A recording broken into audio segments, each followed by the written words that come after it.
السلام عليكم ورحمة الله وبركاته. لو انت عندك حساب لينكد ان مر عليه 6 شهور او سنة وعليه 100 كونكشن او اكتر، هأجره منك بسعر كويس جدا في الشهر ان شاء الله، يعني مثلا بداية من $40. اول حاجة. تاني حاجة، علشان تبعتلي تفاصيل حسابك تدخل على لينكد ان، هتدخل على الملف الشخصي،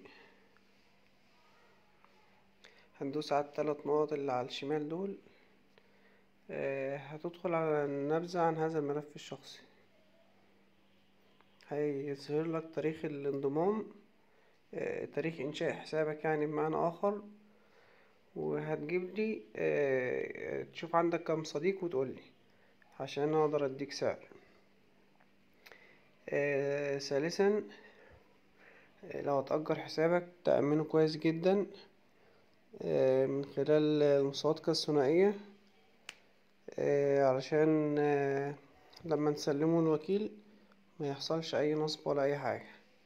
وتتأكد ان ما ينفعش اضيف حساب اكونت جيميل استرداد للحساب بتاعك على لينكد ان غير بموافقتك انت. ازاي؟ لازم تأمنه كويس، اللي هو المصادقة الثنائية.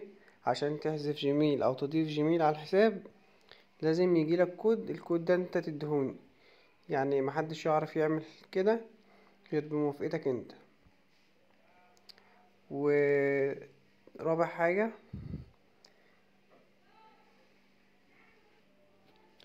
خليك عارف ان وارد جدا حسابك يتقفل او ياخد حظر مؤقت ويرجع تاني او حظر نهائي. ليه؟ ده بيحصل بسبب تغيير الاي بي ادرس اللي هو بتاع الدولة وعنوان الاي بي اللي انت بتفتح منه باستمرار. دعم لينكد ان بيقرا ان انت هاك، فبياخد اجراء احترازي بحظر الاكونت كام يوم. فلو اتأكد ان انت تمام صاحب الحساب بيرجعهولك تاني، ده من اول مرة. وتاني مرة لو الدنيا تمام برضو بيرجعهولك. تالت مرة دي بقى نادرا جدا لو رجع.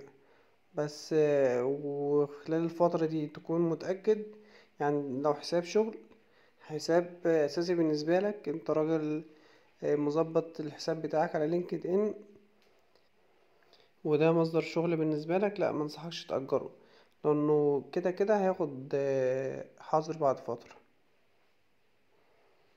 هتستلم فلوسك ازاي؟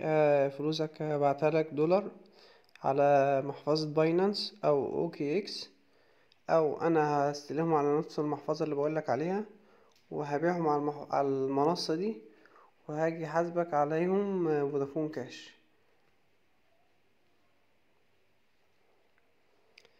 بس اعتقد ان انا كده شرحت الموضوع باستفاضة، يعني لو حد عنده اي سؤال يكتب لي في الكومنتات وانا هرد عليه.